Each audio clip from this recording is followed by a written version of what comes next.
ఏమీ లేని వ్యక్తిగా ఒంటరిగా వస్తున్నాడు.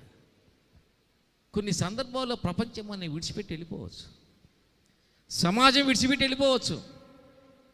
నీ దగ్గర హంగు ఆర్భాటాలు ఉన్నంత వరకు అందరూ నీతో ఉండొచ్చు. హంగు ఆర్భాటాలు కోల్పోతేనే వెళ్ళిపోవచ్చు. నీ సొంతోళ్ళు కూడా నిన్ను విడిచిపెట్టి వెళ్ళిపోవచ్చు. నీ రక్త సంబంధికులు, బంధువులు, స్నేహితులు అందరూ విడిచిపెట్టి వెళ్ళచ్చు. ఒకవేళ భార్య కూడా నీ దగ్గర సంపాదన లేకపోతే నిన్నేమి గౌరవించదు.